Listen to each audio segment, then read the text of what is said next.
Radhe Radhe everyone, hope आप सब लोग बहुत अच्छे होंगे। मैं भी बिल्कुल ठीक ठाक हूँ। ये क्लिप मेरे भैया भाभी के एनिवर्सरी के अगले दिन यानी कि 8 दिसंबर का है। मैं अपने भाई चंदन को बोली कि चलो मुझे छोड़ आओ मेरे डेरा पे, तो चंदन मुझे छोड़ने जा रहा। आगे अविशा बैठी हुई है। गेट लॉक हो गया बेटा। हाँ, नानी बंद की ना। फुआ नानी बंद की हैं। कैसे खुलेगा? ऐसे खोल रहा है। हाँ, घर से आने के बाद खाना बनाने का बिल्कुल मन कर नहीं रहा था, तो मैंने सोचा क्यों ना फटाफट से मैगी बना लेती हूँ। मैगी मुझे बहुत ज़्यादा पसंद भी और जल्दी बन भी जाता है, बहुत दिनों से मन करा। और अभी जो है अगले दिन की सुबह का क्लिप दिखा रही हूँ मैं आप लोग को। सूरज भगवान उग रहे हैं, जैसे ही मैं खिड़की खोलती हूँ सूरज भगवान उगते हुए दिखते हैं। मुझे इतनी खुशी होती है देख के कि मैं क्या ही बताऊँ कि मेरे खिड़की से सुबह सुबह की धूप आती है। Very very good morning everyone, Radhe Radhe. सुबह का टाइम है, सुबह के बज रहे हैं 9:30। 6 बजे से दोनों माँ बेटी जगे हुए हैं। मैं बनाने जा रही हूँ नेनुआ की सब्जी। ये नेनुआ मैं घर से लेके आई हूँ। नेनुआ और चना डाल के, चना दाल नहीं, चना डाल के सब्जी बनाऊंगी। अभिषेक पापा हैं नहीं यहाँ। अभिषेक पापा गए हैं ड्यूटी। देखिए कब आते हैं। अभिषेक हमारे उधर खेल रही हैं। बस सब्जी काट लिया मैंने, अब चलिए बनाते हैं।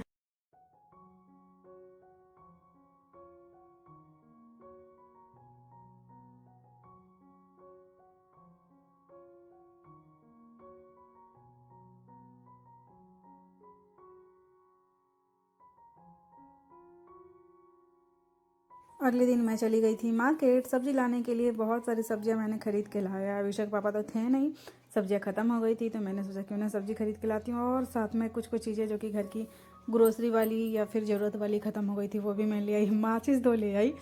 मैं खुला 2 माचिस ले ली और अफसोस कि मेरे साथ ठगी हो गया कि दोनों का दोनों माचिस अंकल जहाँ से मैंने लिया था दुकान से, वो अंकल यूज दे देती है।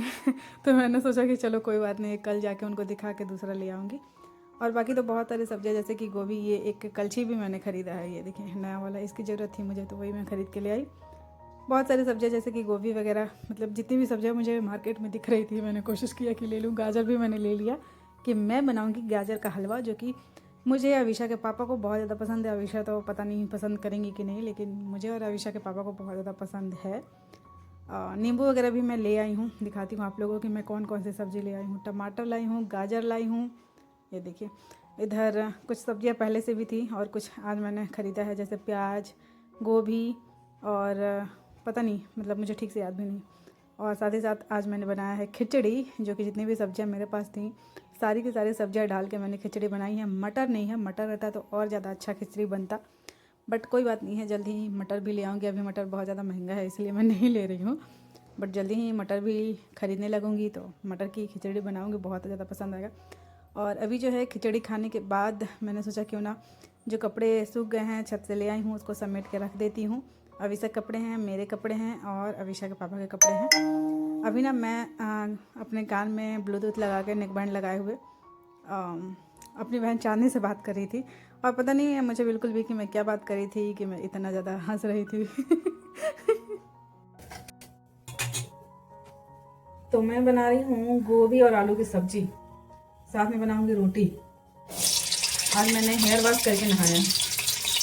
जिस दिन मैं हेयर वॉश करके नहा लेती हूँ मेरे सिर में दर्द हो जाता है, पता नहीं। सुबह में मैंने बनाया हलवा गाजर का, जो कि मैं और अविशा पापा खा भी चुके हैं। और घर से दही बड़ा आया था मेरे घर से, वो दही बड़ा भी हम लोग खा चुके हैं।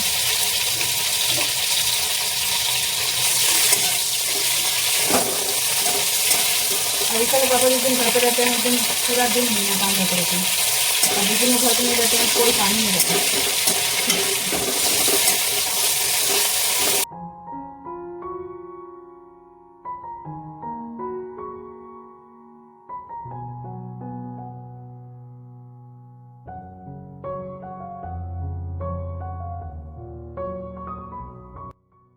गुड मॉर्निंग एवरीवन, हम राधे राधे। तो अभी नहा धो के सारा काम निपटा के मैं जा रही हूँ खाना खाने।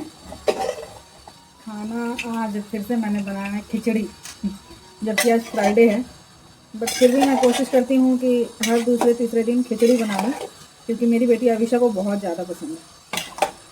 आज गोभी वाली खिचड़ी नहीं, आज लौकी वाली खिचड़ी बनाई। इसी बहाने हमेशा लौकी खा लेती हूँ।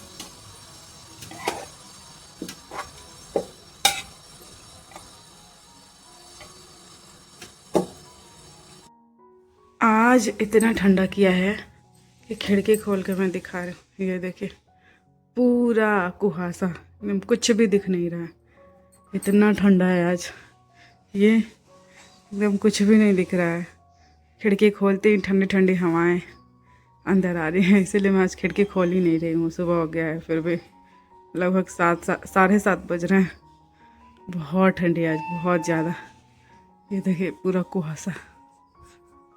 आज मुझे लग रहा है कि सबसे ज़्यादा ठंडी, मतलब इस बार ठंडी के मौसम में सबसे ज़्यादा ठंडी आज ही का दिन है। आगे अभी देखिए क्या होता है।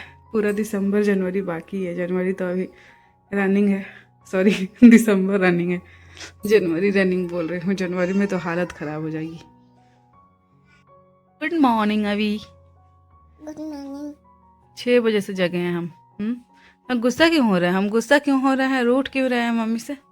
हैं? क्यों रूठ रहे हैं हम क्यों रूठ रहे हैं? गुड मॉर्निंग बोलो। Good morning. आज मम्मी बनाने जा रही है आलू के पराठे। कौन खाएगा? हाँ? इनके पापा गए हुए हैं ड्यूटी सीतामढ़ी, आज रात में आएंगे। रात के लगभग 10 बजे आएंगे। बोले हैं मुझसे कि आलू के पराठे बनाना, तो वही मैं अभी से तैयारी करना शुरू कर दे रही हूँ। अभी सुबह के सिर्फ 9:45 बज रहे हैं। एक्चुअली अभी मैं आलू उबाल के और स्टफिंग मतलब आलू का तैयार करके रख दूंगी, आटा गूंथ के, और अपने लिए और अविशा के लिए एक आध बना लूँगी। हम दोनों माँ बेटी खा लेंगे, और फिर जब इनके पापा आएंगे तो उस टाइम पे बना दूंगी। स्टफिंग बन के तैयार रहेगा तो। हाँ दूध दे रहे हैं, दे रहे हैं। हाँ दे रहे हैं।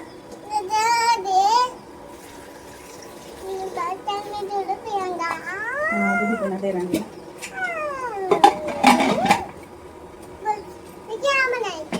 आलू उबालने जा रहे हैं, आलू भर के बनाएंगे खाना। क्या खाओगी? क्या खाओगी? संतरा खाएंगे अविशा। ऑरेंज क्या है बेटा? ऑरेंज। अभी अभी जस्ट नहा धो के हम दोनों माँ बेटी पूजा पाठ करके आ रहे हैं। आज बहुत ज़्यादा लेट हो गया, 2 बज गया है। सुबह से काम में ही लगी हूँ। अविशा पूरा खिलौना कपड़े सब फैला देती है, तो वो सब जगह पे रखो, फिर फैल जाता है, फिर जगह पे रखो। झाड़ू पोछा तो डेली का है ही, उसमें लगभग 1 घंटे टाइम लग ही जाते हैं। उसके बाद आज मुझे 2 राउंड कपड़े धोने थे, बहुत सारे कपड़े इनके पापा के, इनके। मैं तो अपना डेली नहाती हूँ उसी टाइम धो लेती हूँ, बट इनके पापा के बहुत सारे कपड़े जो कि इकट्ठे हो जाते हैं। हफ्ता भर ड्यूटी करने जाते हैं तो वो मतलब बीच बीच में आते हैं तो रखते जाते हैं। तो वो सारे कपड़े मैंने धोए हैं, और उसके बाद डोरमेट वगैरह भी मैंने धोया है सब, और तब जाके हम दोनों माँ बेटी नहा धो के पूजा पाठ किए हैं। आलू तो उबाल ही लिया है मैंने, आटा गूंथ के रखी हूँ। तो अब जा रही हूँ मैं आलू का स्टफिंग तैयार करने और साथ ही साथ आलू के पराठे बनाने। उसके बाद हम दोनों माँ बेटी खाएंगे। हाँ क्या खाएंगे बेटा हम लोग?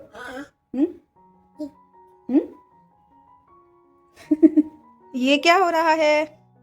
ये क्या हो रहा है भाई? ये क्या हो रहा है? कुछ नहीं प्यार हो रहा है। ये देखिए पूरा घर चमका दिया है मैंने एकदम। इधर अविशा के स्कूटर बाइक सब लगे हुए हैं, पूरा घर एकदम चमका दिया है मैंने। ये रोज़ पोछना पड़ता है, नहीं तो ये वाला फर्श ऐसा है ना कि एक भी दिन गैप करो नहीं पोछो तो अजीब सा मतलब धूल धूल टाइप से फील होता है, किनकिन आता है। मतलब एकदम चिकना वाला फर्श है ये, मुझे बहुत ज़्यादा पसंद है ये वाला फर्श। देखिए पूरा एकदम सब मैंने पोछ पाछ दिया है। 2 ऑरेंज रखी हैं यहाँ पे, और कह रही हैं कि एक मम्मी के लिए और एक पापा के लिए। पापा का इतना चिंता रहता है अविशा को। यहाँ पे पूरा एकदम ऑरेंज भरा पड़ा हुआ है। इधर देखिए गई थी मैं मार्केट अविशा पापा के साथ, जब आए थे तो लगभग 1.5 किलो खरीद के लाए थे हम लोग। तो लगभग सब पड़ा हुआ है। 1-2 खाई हैं अविशा, अभी छील के दूंगी मैं इनको, इनको बहुत ज़्यादा पसंद है, खाएंगी है ना बेटा? ये क्या हो रहा है? ये खिड़की पे चढ़ के हम धूप सेक रहे हैं। हाँ संतरे खाए हैं ऑरेंज, और उसके बाद खिड़की पे चढ़ के अभी हम धूप सेक रहे हैं ताकि हमको ठंडी ना लगे ना बेटा। हाँ बताओ ना। हाँ बहुत अच्छा बहुत अच्छा।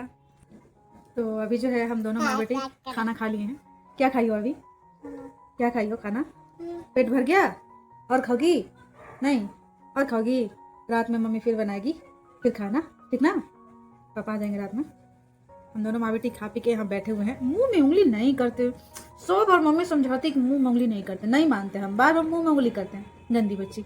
मुंह में उंगली करोगी ना बेटा तो जितने भी हाथ में गंदे लगे हुए हैं, नाखून में गंदा तो नहीं है बट कभी होगा तो वो सारा गंदगी पेट में चला जाएगा और पेट दर्द करेगा। हैं? नहीं ना करोगी मुंह में उंगली? बोल दो अब से नहीं करूँगी, अच्छी बच्ची हूँ। लगभग 1 हफ्ते हो चुके हैं मैंने कोई व्लॉग नहीं डाला। मंडे को डाला था ना, हाँ पिछले संडे को हम लोग गए थे, मैं अपने मायके गई थी। अभिषेक के मामा मामी का एनिवर्सरी था, खूब केक खाई थी, है ना बेटा? कैसे केक खाई थी मामा मामी का एनिवर्सरी में? हाँ भैया भाभी का एनिवर्सरी का ब्लॉग डाला मैंने, उसके बाद कोई ब्लॉग ही नहीं डाला। आप लोग सोच रहे होंगे कि मायके में बैठी होगी आराम से एंजॉय कर रही होगी इसीलिए ब्लॉग नहीं डाल रही, ऐसा बिल्कुल भी नहीं है। अगले ही दिन हम लोग वापस आ गए थे, सैटरडे को था ना, मे बी सैटरडे को, पता नहीं मुझे ठीक से दिन याद नहीं है। लेकिन भैया भाभी के एनिवर्सरी के बाद अगले ही दिन मैं आ गई थी यहाँ वापस। अगल बगल में इतने सारे घर बन रहे हैं, इतने सारे कंस्ट्रक्शन के काम चल रहे हैं कि हर वक्त खट खुट का आवाज़ कहीं ना कहीं से आते ही रहेगा। पिछला व्लॉग मैंने डाला था भैया भाभी के एनिवर्सरी वाला व्लॉग, तब एक मेरी बहुत पुरानी सब्सक्राइबर है जो कि मेरे बुरे दिन को भी और मेरे अच्छे दिन को भी देख रही हैं। वो हमेशा अपना ओपिनियन देती रहती हैं, चाहे वो मेरा बुरा दिन था तब भी और अभी भगवान की कृपा से आप लोग के आशीर्वाद से थोड़े अच्छे दिन हैं तब भी, कि उन्होंने ये कमेंट किया कि रवीना हर वक्त सिर्फ और सिर्फ मायके ही जाती हो, बार बार मायके चली आती हो, कभी ससुराल भी चल जाया करो। वैसे तो मैंने उनके कमेंट का रिप्लाई कमेंट में ही कर दिया था, बट फिर भी मैंने सोचा कि मेरे और भी बहुत सारे व्यूअर सब्सक्राइबर हैं जिनके मन में शायद ये सवाल आते होंगे कि मैं ससुराल क्यों नहीं जाती हूँ, बार बार मायके तो जाती हूँ बट ससुराल नहीं जाती हूँ। ससुराल के बारे में तो कोई बात करना ही छोड़ दिया मैंने बिल्कुल भी, क्योंकि मुझे नहीं ठीक लगता है। जितना बात करना था, जो भी चीज़ें थी वो सब तो मैंने आप लोग के साथ शेयर कर ही दिया। अभी भी बहुत सारी बातें हैं जो कि मैंने आप लोग के साथ शेयर नहीं किया, बट मुझे नहीं लगता है कि ज़रूरत है अब उन सब बारे में बात करने की। और रही बात ससुराल वालों की, अगर मुझे ससुराल जाना ही रहता, वहाँ रहना रहता, तो फिर मैं यहाँ रेंट पे क्यों रहती? ये सब बातें छोड़ दो। हो सकता है कि बहुत से लोगों को मैं बुरी लगती होंगी, बहुत सारे लोग सोचते होंगे कि ससुराल छोड़ के बैठी हुई है, रेंट पे रहती है। तो जो भी बातें हैं, जिसके दिमाग में जो भी बातें आती हैं, सोच सकता है भाई, सबका अपना अपना सोचने का, बोलने का आज़ादी है, किसी पे कोई बंदिश नहीं है, तो कोई आपत्ति नहीं है मुझे। बस मैं सिर्फ और सिर्फ इतना कहना चाहती हूँ कि बहुत सारे लोगों को अगर ये लगता है कि मैं ससुराल क्यों नहीं जा रही हूँ, मुझे ससुराल जाना चाहिए, मुझे वहीं रहना चाहिए, तो मैं सिर्फ और सिर्फ एक ही बात कहना चाहूँगी कि मेरे ससुर जी से और मेरी सासू माँ से आप लोग सिर्फ और सिर्फ इतना बोल दो कि जो हमारा लखनऊ का घर है मेरे ससुर जी का, उस घर के ऊपर एक फ्लैट बनवा दें। ज़्यादा नहीं, सिर्फ और एक ही रूम का बनवा दें। एक रूम हो, किचन हो, लैट्रिन बाथरूम हो, बस उतना में मैं गुजारा कर लूँगी। और मैं उन्हीं लोगों के साथ रहूँगी, बल्कि उन लोगों का खाना पानी भी बनाऊँगी, सारे काम भी करूँगी। बट मैं एकदम उठते और सोते फेस नहीं करना चाहती उन लोगों को। इसलिए मैं चाहती हूँ कि अगर मैं वहाँ रहने भी जाऊँ ना, तो एक फ्लैट ऊपर बनवाया जाए, जो कि नहीं बनवाया जाएगा, मुझे बहुत अच्छे से पता है। जबकि मेरे ससुर जी के पास इतने पैसे हैं ना कि वो चाहें तो आगरा में, पटना में, लखनऊ में हम लोग के लिए स्पेशल घर बना के दे सकते हैं। उनकी खुद की इकलौती चिराग पोती, साथ ही साथ उनका बेटा, मेरे हस्बैंड, साथ ही साथ मैं, हम सब लोग इधर से उधर रेंट के घर में मारे फिर रहे हैं ना। तो अगर उनको, हाँ दे रहे बेटा दूध, अगर उनको भी अपने घर बसाने की चिंता होती मेरे ससुर जी की, सासू माँ की, तो शायद वो लोग भी सोचते कि नहीं, क्या किया जाए कि घर बस जाए, हमारे घर की बहू और हमारी पोती, इकलौती पोती हमारे घर में ही रहे। बट नहीं, वो लोग ऐसा नहीं सोचते हैं भाई। उन लोगों की अपनी बेटी है जो कि बहू से, पोती से, बेटे से बहुत ज़्यादा कीमती है, होनी भी चाहिए। भले बहू, बेटा और पोती मारे फिरे, उससे कोई फ़र्क नहीं पड़ता है। कुछ सास ससुर ऐसे भी होते हैं, कुछ माँ बाप ऐसे भी होते हैं। अब लोगों को लगेगा, या फिर जैसे कि मेरे सास ससुर भी बोलते हैं कि मुझे मेरी ननद से प्रॉब्लम, बिल्कुल नहीं, मेरी ननद को मुझसे प्रॉब्लम है। और जब तक मुझे ये बात नहीं समझ में आती थी तब तक मैं अपना शोषण करवाते रही। पूरे के पूरे 7 साल मैं अपने ससुराल में रही हूँ ना, उसके बाद मैं इधर आई हूँ थक हार के। ऐसा नहीं कि गई और झोला बिस्तर उठा के चल दी हस्बैंड को लेके बाहर रहने के लिए, अकेले रहने के लिए। और मुझे लगता है कि अरे यार, अगर मैं रह भी रही हूँ अपने पति के साथ अकेले, तो इसमें क्या ही बुराई है। मेरी सासू माँ, मेरे ससुर जी से उनकी शादी हुई और उसी टाइम से, शादी के बाद से ही वो अलग ही रह रही हैं, कभी रही ही नहीं है अपने ससुराल वालों के साथ, सास ससुर के साथ, और ना ही सास ससुर को या फिर ससुराल वालों को अपने पास रखी है कभी। तो अगर उनका खुद का बेटा बहू ऐसा कर रहा है तो क्या ही बुराई है? हाँ, कहते हैं ना कि जो बोओगे वही पाओगे ना। वो तो मेरी बड़प्पन थी कि इतना टॉर्चर, इतना शोषण होने के बावजूद भी मैंने उन लोग के साथ 7 साल गुजार दिए। 8 साल हो चुके हैं मेरी शादी को, 1 साल से अभी तो रेंट पे रह रही हूँ। उसके पहले तो चाहे जितना भी अत्याचार सह रही थी उन्हीं लोग के साथ रह रही थी ना। तो अभी फ़िलहाल सिर्फ और सिर्फ एक ही जवाब है कि आप लोग भी आशीर्वाद देना और भगवान भी आशीर्वाद दे कि मुझे फिर से वो अत्याचार वाली ज़िंदगी जीने के लिए उन लोग के पास ना जाना पड़े। अगर मैं कभी जाऊं भी तो आत्म स्वाभिमान के साथ जाऊं, या फिर ठीक है भले मैं 2 पैसे में गुजारा कर रही हूँ, ठीक है, सुकून की ज़िंदगी है, शांति की ज़िंदगी है, नहीं चाहिए मुझे वो जिल्लत भरी ज़िंदगी जहाँ पे एक रोटी खाने के लिए भी 50 गालियाँ सुननी पड़ती हो। भगवान का आशीर्वाद है, आप लोग का आशीर्वाद है कि ये जो थोड़ी सी शांति की ज़िंदगी मिली है मुझे, जीने दीजिए। रही बात मायके की, तो वो सब लोग जानते हैं और आप लोग देखे भी हैं कि मायके वाले किस हद तक जाके मेरा घर बसा रहना देखना चाहते हैं। हर वो कोशिश करते हैं जिससे हमारा घर बसा रहे, चलता रहे, टूटे ना रिश्ता। जबकि ससुराल वाले तो यही कोशिश किए ना कि टूट जाए, ख़त्म हो जाए सब। तो यही है जवाब मैंने दे ही दिया है कि बस एक लाइन में, एक वाक्य में, कि ना ही मेरे ससुराल वालों की मेरी ज़रूरत है और ना ही मुझे उन लोगों की ज़रूरत है। तो चलिए फिर मिलते हैं नेक्स्ट ब्लॉग में, तब तक के लिए बाय बाय। जय हिंद, जय भारत, जय श्री कृष्णा, राधे राधे। एंड सॉरी अगर किसी को भी मेरी बातों का थोड़ा सा भी बुरा लगा होगा तो। जो लोग समझते हैं, मुझे प्यार करते हैं, अपना समझते हैं ना, उनको बुरा नहीं लग रहा होगा।